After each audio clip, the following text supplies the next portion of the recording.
Believe in yourself, 'cause it starts with you, and then everyone else will believe you too. And if it looks like you're the only believer around, just keep on believing, don't put yourself down, just believe.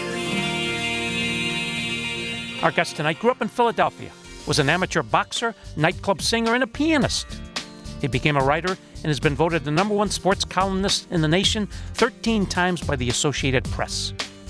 He was a panelist on ESPN's Sports Reporters for 26 years and the author of 12 books, including Tuesdays with Morrie and his latest book, The Little Liar, which was just released. He's written 3 plays, hosts a radio talk show daily here on WJR. His name, Mitch Albom. And I'm Jack Krasula, and this is Anything is Possible on 760 WJR.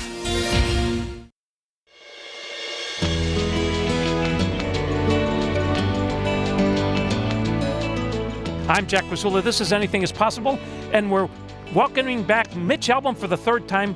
It's an honor to have you once again, Mitch. It's an honor to be here. Thank you. All right, first question. Where did you get your love for sports and writing? Well, the two weren't the same. Sports, I played as a kid. And to be honest with you, I was never that interested in it as any kind of profession or writing about it or anything like that. Writing, I was interested in. And after music, which was my first love, didn't work out for me. I was a starving musician in New York, along with a million other starving musicians in New York.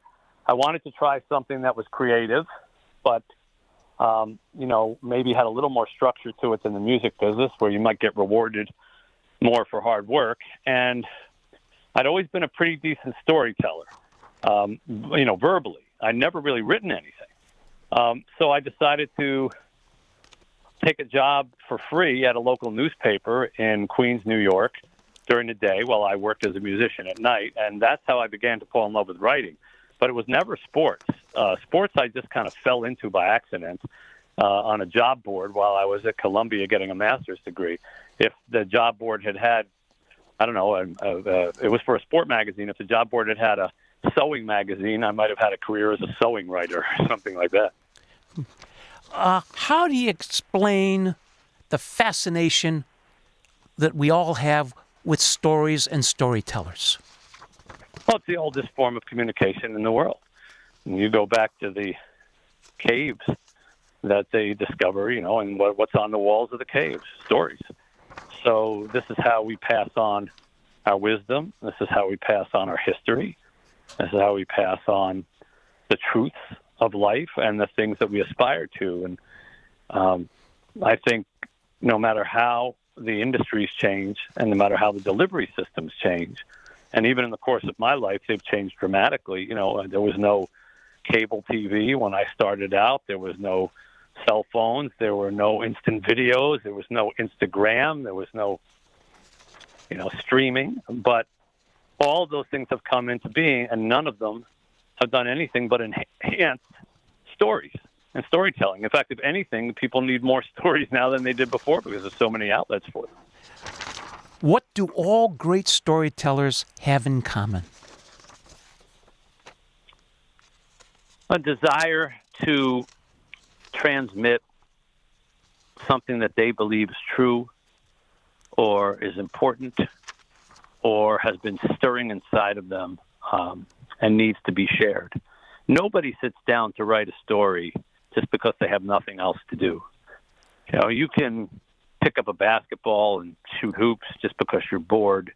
You can mow the lawn just because you want to keep busy. But nobody sits down and says, let me just think of characters and write a story because I have nothing else to do. You have to be passionate to be in that chair in the first place. And it has to almost be a no-choice situation that you don't have any choice, but you have to get the story out of you.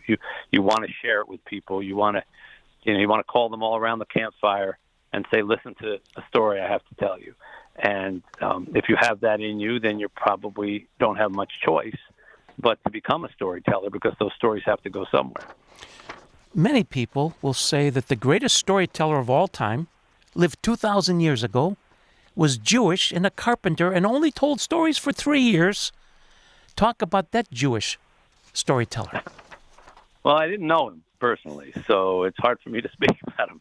But I think whether it's Jesus or the Old Testament, which preceded Jesus, you'll notice that the stories that we remember, the things that we remember most about our religious texts, are not necessarily the commandments or even the sentences, as beautiful as many sentences that Jesus said were. It's the stories. It's the loaves and the fishes. It's the lepers. It's the march of the cross. It's the Old Testament. It's the ark and Noah's ark being destroyed. It's the golden calf. It's Moses coming down from the mountaintop. There are 3 books in the Old Testament that are essentially laws. How to behave, dietary laws, lifestyle laws, things like that. The last 3 books of the Old Testament, you never hear hardly anyone talking about those, but yet the first 5 or 6 chapters of Genesis, everybody knows. Everybody knows Adam and Eve. Everybody knows Noah. Everybody knows Abraham and sacrificing Isaac and Jacob and Joseph and the coat of many colors. And why? Because they're stories. And it's the same way with the New Testament, I believe, that people remember the things that can be illustrated with stories because that's how we tend to communicate. Stories and parables, which, of course, Jesus spoke in numerous times as well. Let's go back to 1985. You're 27 years old, and you joined the Free Press. How'd that come to be? Well, it's an interesting story with that, Jack. I was working as a sports columnist in South Florida, very young, had only had the job for 2 years, and I had won a national award just before Mike Downey, who worked at the Free Press, decided to go to Los Angeles. Now, I wasn't here, but the story that I'm told was that Mike Downey was extremely popular with the Free Press and young and kind of, funny and glib, and that the Detroit News, which at the time was embroiled in a very bitter newspaper war with the Free Press, if you remember that. At those days, the papers were like 10 cents, 15 cents a piece, and they were going at it tooth and nail. And they had older sports columnists, Joe Falls and Jerry Green, and they saw it as an opportunity to get in the young market. Now Mike Downey was out of town, so they decided they wanted a young columnist, and of course the Free Press needed somebody to replace Mike Downey. So I get a call on like a Wednesday afternoon from the Free Press saying, "Hey, we're interested. We've read some of your stuff. We're interested in you interviewing for this job. Would you like to come to Detroit?" I said, "Okay, yeah." And about 2 hours later, I got a call from the Detroit News. "Hey, we've been reading your stuff. We got an opening for a columnist. Would you be interested in coming to Detroit?" So I didn't know anything about either one of the 2 papers. I called Mike Downey, who was a friend of mine, and said, "What do you think I should do?" And he said, "Well, see what they both say, but I think the Free Press is the place for you. It caters to kind of the style of writing that you have, and it was good for me." So I ended up coming up, and in order to be fair, I flew up because they paid for the plane tickets. So I flew up on the Free Press's ticket, and I checked into what is now the Marriott Hotel, in the Renaissance Center. I don't know what it was back then. I checked in, did my interview with the Free Press one day. Then the next morning, I checked out of the hotel room, then turned around and checked back in on the Detroit News' account, did my interview with the Detroit News that day, and flew home on the Detroit News' ticket the following day. And the day after that, both of them called me within an hour, and both of them offered me a job for the exact same amount of money. Now, it's been 38 years, and I still haven't figured out how that happened. But I had 2 job offers, and I had to pick one, and I chose the Free Press. And it was hard because I actually really liked the News, and I liked the people that I interviewed with, and I sort of felt, maybe that was better for me. But I listened to Mike, and I thought what he said made sense. And when I called the Detroit News to tell them that I was going to take the job at the Free Press, the editor there at the time, who I had interviewed with, said, "Okay, we're going to bury you." and that was my welcome to Detroit. But I'm still here, so they haven't buried me yet. They're still digging. We're talking to Mitch Albom. If you want to learn more, www.mitchalbom.com. And I'm Jack Krasula, and this is Anything is Possible on 760 WJR.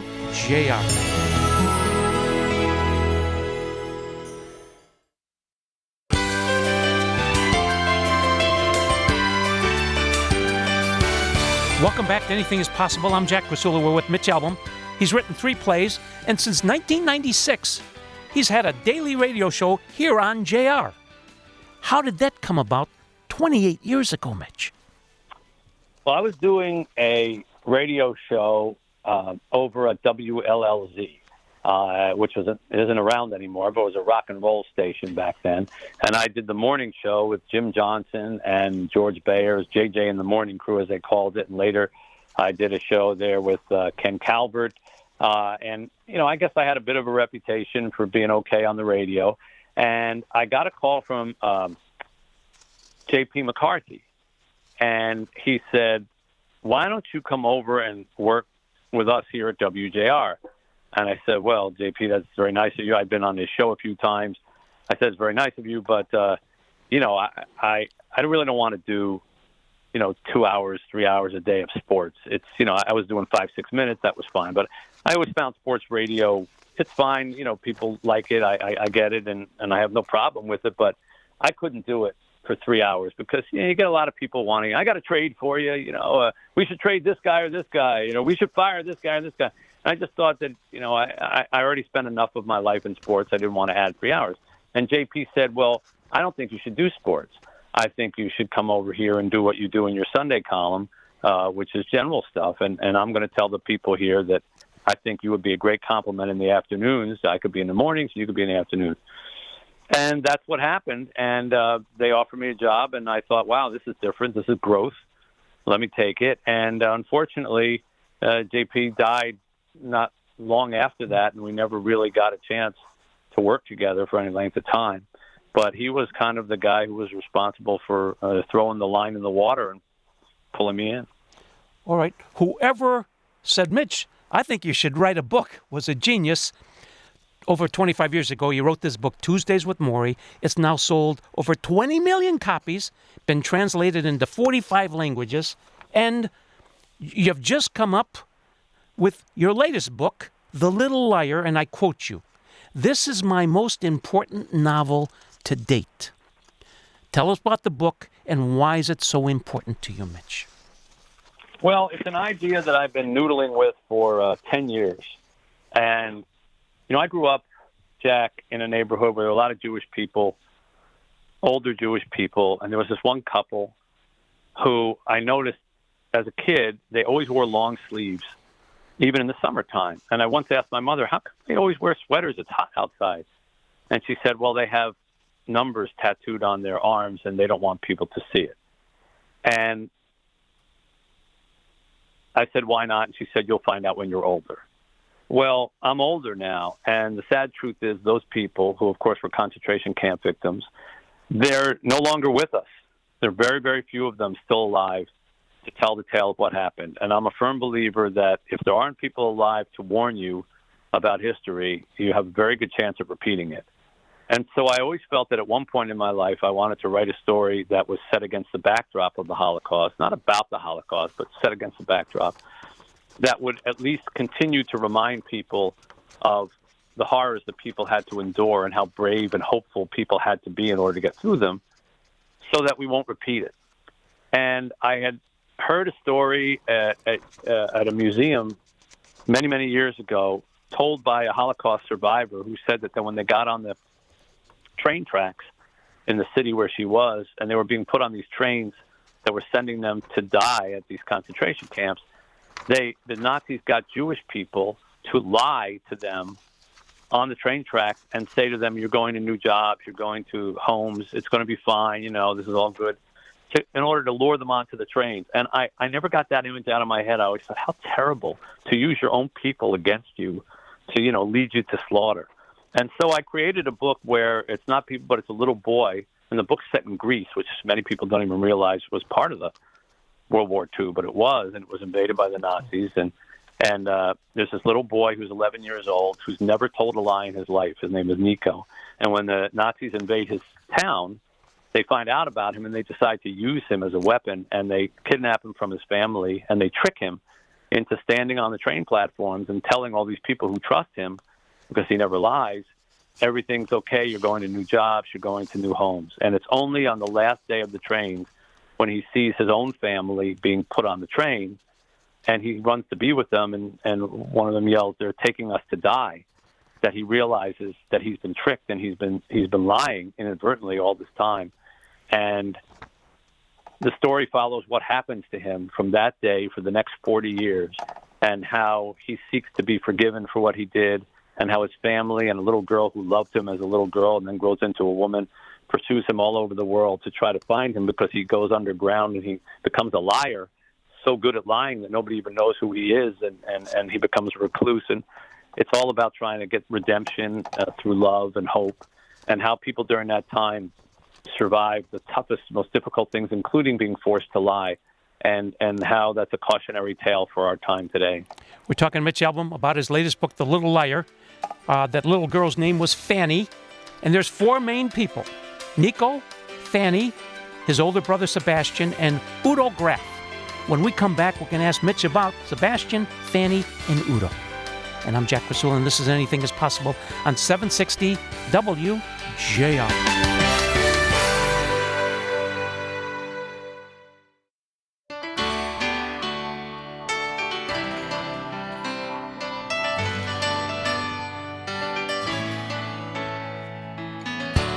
This is Anything Is Possible. I'm host Jack Krasula, and we're with Mitch Albom.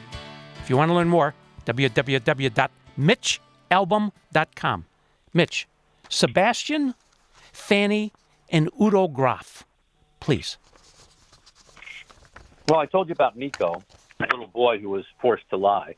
Sebastian is his older brother who gets sent to the trains on the concentration camp. Fanny is the girl who has a crush on little Nico and who is the crush of Sebastian, so she's sort of the little girl in the middle. And she gets thrown out of the train through a window and escapes. And Udo is the Nazi who came up with this whole idea and who kind of shadows their lives for 40 years. And the story follows what happens when Sebastian ends up in the concentration camps and vows that one day he's going to find his brother and make him pay, because he believes his brother lied deliberately. Fanny follows her and how she escapes after being thrown off the train, and how she survives walking around basically as a 12-year-old girl. And she vows that she's going to find Nico one day and prove that he was innocent and that he didn't know what he was doing. And Udo, who orchestrated the whole thing and becomes the head of Auschwitz, the concentration camp, he escapes after the war is over and finds his way to America, which is actually a true thing, Jack, that a lot of Nazis ended up right here in America working for our government, trying to take down the Russians.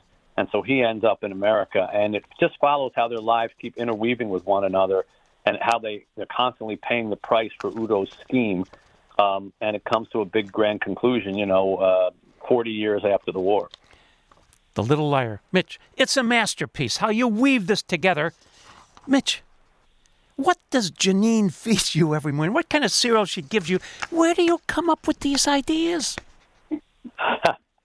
Well, Janine is standing nearby here, and she's laughing because the idea of Janine making me breakfast is kind of a funny concept. Anything is possible. Anything is possible. Anything is possible.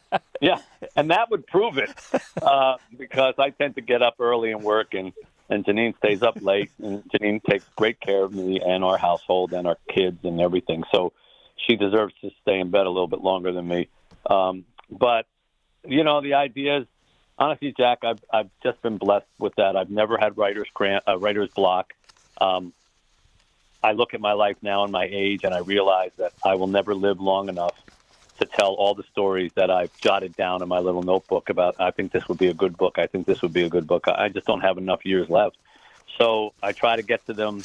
I try to pick ones that have, resonance for people. I mean, it's nice what you say about stories and characters and all that, but I've never been a writer who thought, I've just got this great plot and these great characters, and I'm just going to write this story, and everybody's going to love it because I'm such a great storyteller.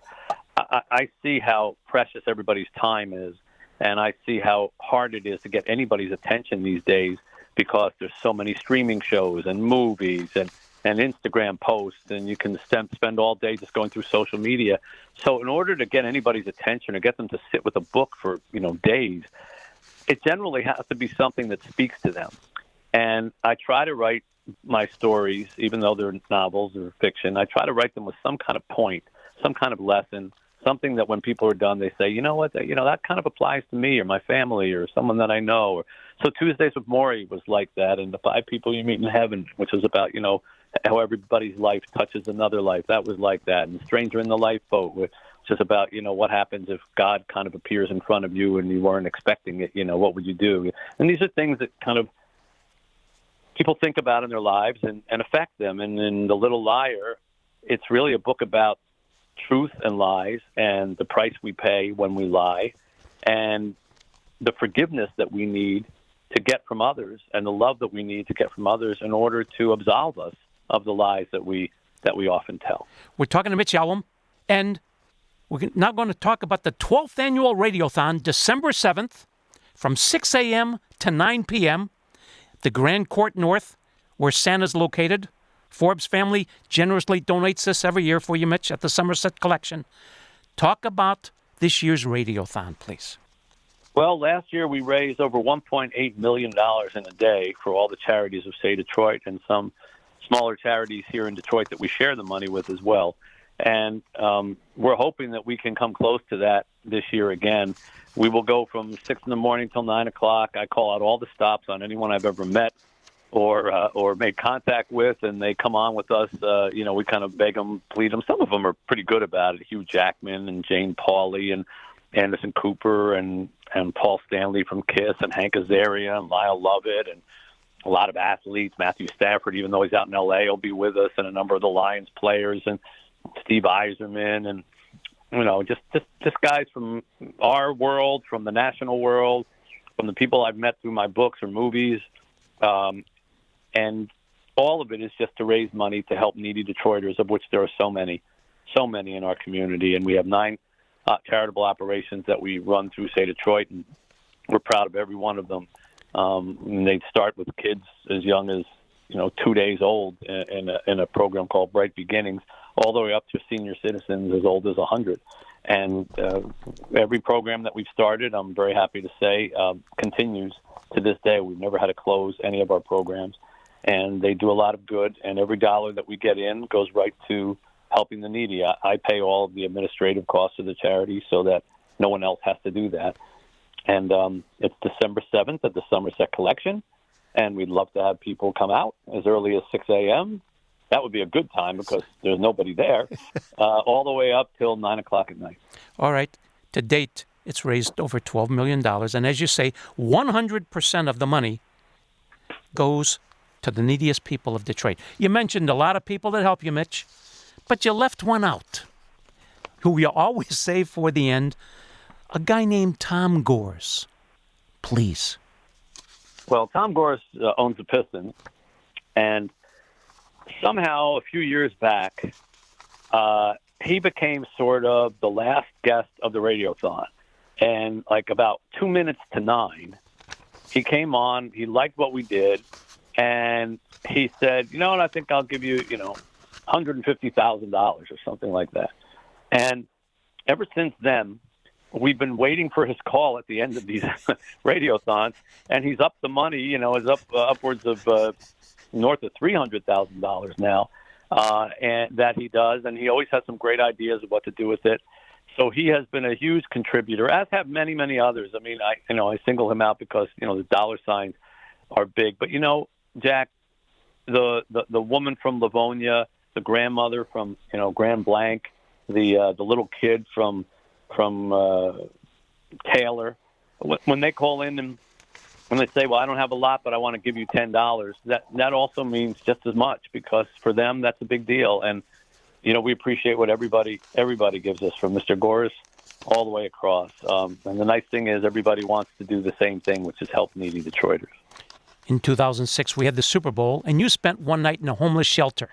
Then you wrote an article about it, the experience, and that started Say Detroit, Super All Year Detroit, which you mentioned you're helping 9 charities, one of which is Mama Sue Harris, that's just been honored by CNN as one of its 10 Stars of the Year. Tell us about Mama Sue. Well, she's a community activist of the highest order in the Highland Park area. She is a dynamo. Got a lot of energy, a lot of passion, really cares about the people in her community, and has started a number of initiatives right there in Highland Park, where we happen to be with our Say Detroit Family Health Center, which was started as the first free clinic for homeless children in America, and has grown from that to take care of mothers and now men as well. And so we work in partnership with Mama Sue in that area. And I've seen firsthand from the housing to the programming to all the things that she offers. And she's one of many people in Detroit.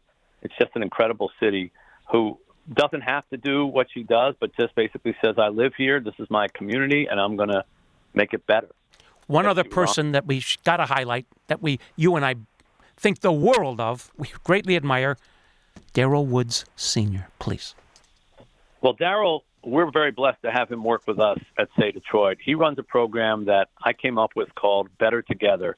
My idea was after George Floyd and all the protests that took place, we needed to amp down the volume on the screaming between police and citizens and some formerly incarcerated citizens or young people. And so I got the idea of if we could just get people together to talk, the temperature wouldn't be so hot. But, of course, it's really hard to do that because nobody wants to be the first person to break the ice. So I said, what if we just created an event over food? Because I've always had my best conversations over food. I don't know about you, but it works the best for me. And so we started these grilling events where we invited police officers without their uniforms and at-risk youth or formerly incarcerated people, ex-cons, et cetera, to come and grill. We created an event, just have a grilled lunch, and nobody knows why they're just being invited to. We're having a lunch. Nobody knows who anybody else is, and they grill together and they have fun and they make the meats and the vegetables and they put together all the sandwiches and everything. They eat, and then after they're done eating, Darrell stands up and starts introducing them, and people find that guy's a cop sitting next to a guy who was in prison, sitting next to another cop, sitting next to a gang member. And it's incredible how the conversation goes, and Darrell leads the way because Darrell was incarcerated wrongfully when he was, I believe, 18 or 19 years old and spent 29 years in jail for a crime that he did not commit, and yet came out when he was finally exonerated, and instead of being bitter and saying, I'm going to make everybody pay, he decided to try to make things better for people who were in vulnerable situations like him, and they end up being the people who attend our Better Together events. And we have now done dozens and dozens of these all over the state, and he's the ringleader of them and gets people to talk and brings people together, and it's an absolutely beautiful thing. He's an inspiring man. He's one of the greatest people I've ever met in my life, Mitch. If you want to learn more, www.saydetroit.org. When we come back, we're going to talk about havefaithhaiti.org. And I'm Jack Krasula, and this is Anything is Possible on 760 WJR.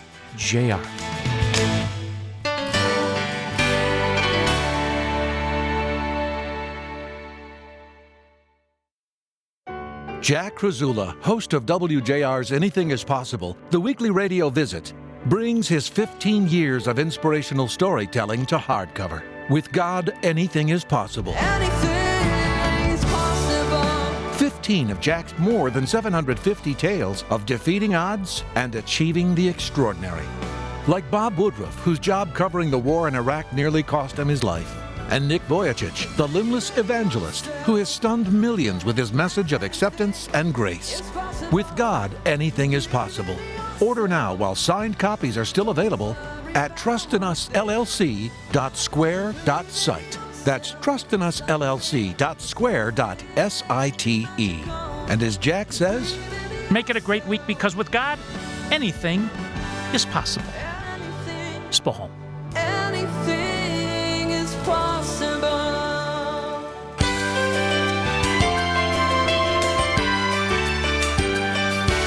I'm Jack Krasula. This is Anything is Possible. We're talking to Mitch Albom. January 12th, 2010, the earthquake in Haiti, magnitude 7.0 7.0, estimated over 300,000 dead. You go to Haiti. What's happened, Mitch? That's a big question, Jack. 2010 was almost 14 years ago. To put it in a brief form, I went in February of 2010 and never stopped. I've been there every month ever since. I took over the operations of that orphanage that I went to visit. We now have 65 current children there. We bring in new children every year, but we also graduate the older children. We built back in 2010, the first showers, the first toilets, the first kitchen, the first school that the place had ever had. And we've now moved to a new facility, which is thriving. And with our 65 current kids who are there, who go to school 8 hours a day, 4 hours in English and 4 hours in French, we've been able to bring them along, graduate them. We now have 12 kids in universities here in the state of Michigan, all doing well. And we have one who's in medical school. And is going to be a doctor. And next year and the years to come, we'll keep putting out 4 more and 4 more and 4 more, and we keep taking in 4 or 6 new ones. Haiti is the second poorest country in the world. The poverty is beyond measure. It's not American poverty. It's the kind of poverty that you don't have a home at all. You live in a hole in the ground. You don't have clean water. You don't have access to food. There is no social services. There is no shelter that you can go to. There is no Obamacare. There's nothing. I mean, you're on your own. And on top of that, it's become an extraordinarily dangerous place because of the gangs who have taken over the country, so that we have to travel, even when we land at the airport, just to get to the orphanage, in armored cars with bodyguards, with a bulletproof glass and bulletproof tires, lest we get kidnapped. So it's quite different than here. And every month that I go there, I get a real heavy dose of what really matters and what doesn't. And it helps keep me in perspective, but more importantly, it provides opportunity for these amazing children who come from the worst kind of backgrounds, and many of them, we don't even have birth certificates for a number of them. We don't know who they are, what their name was, how old they are. They were abandoned. They were left in clinics. They were left under a tree. Somebody just walked out and found them. And yet they come from all these disparate, lost places, but they find themselves in this beautiful, loving, joyous, singing, playful environment where, if you spend 24 hours there, as a number of people have, you'll find your whole life perspective has changed. The former Michigan football coach, Lloyd Carr, just came with us for the second time last week. And, he's in his mid-70s. He doesn't have to do that.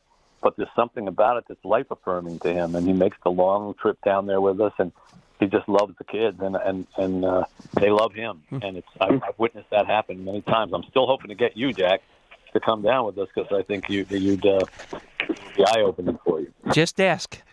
Okay, I just did. Okay, it'd be an honor.